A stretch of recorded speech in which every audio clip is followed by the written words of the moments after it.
Hello, in this video we're going to continue our series on JavaScript arrays, and we are going to delve into array methods as was mentioned in the previous video,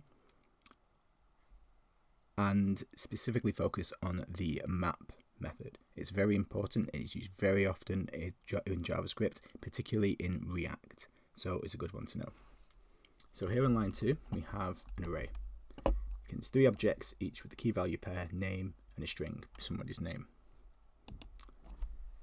What I want to do is I want to add another key, salary, and let's just keep it simple and have each salary being 30,000. What I can do with this is use the map method. So what I'm going to do, I'm going to take my array and then use dot notation, because as we learned, an array is an object, and so we're accessing a particular property of the array, in this case the map function. Map. I'm going to make a callback and put in item and index. So here, item is the particular element of the array, and index is its index in the array.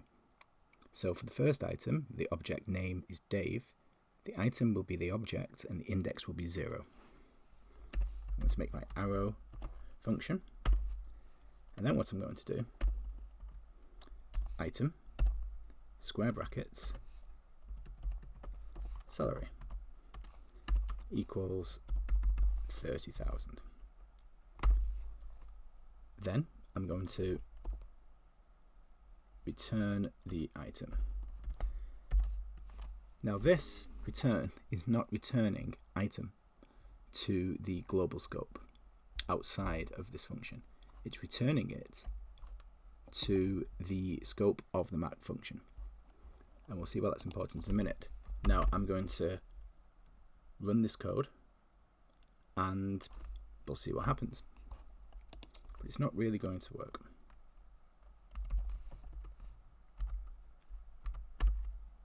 Nothing's happened. I've not console logged anything, but at the same time map returns a new array. So we're going to have to put it into a variable. We'll call it with salary. And then I'm going to console log with salary. Run the code, and there we go. We get each element of the array with the key, salary, and the value 30,000 added. So what's actually going on here? Well, as I said, it is returning a new array.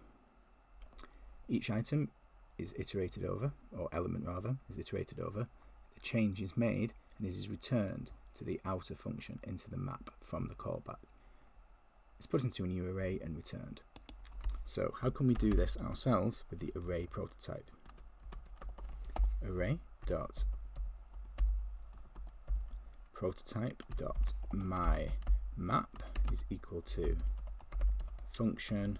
It's going to take a callback. For now, let's just say the function that's inside map is the callback. I'm now going to declare an array. Call it temp array, put the square brackets, then create a for loop.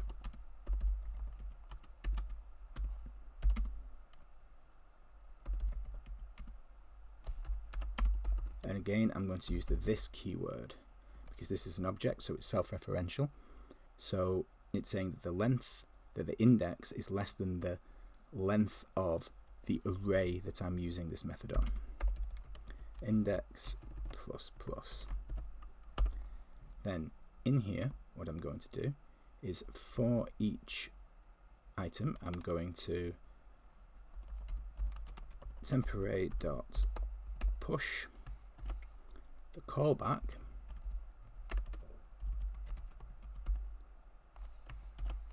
taking in this at position index, which will be 0, 1, 2, 3, 4, and so on and so forth, and index, because we may need it. This is particularly important in React. And then I'm going to return temp array. So now, with salary my map is equal to array dot my map. Let's add in the callback.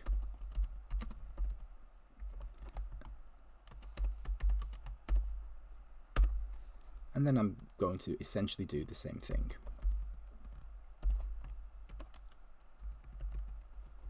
Except, just to differentiate, I'm going to set this salary at 40,000. Then I'm going to console log this salary with my map. And then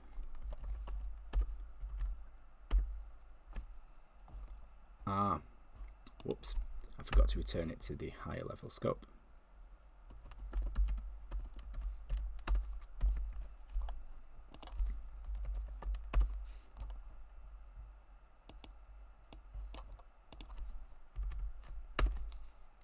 And as you can see, this has come out comparatively the same as the other, except for the actual value of the salary.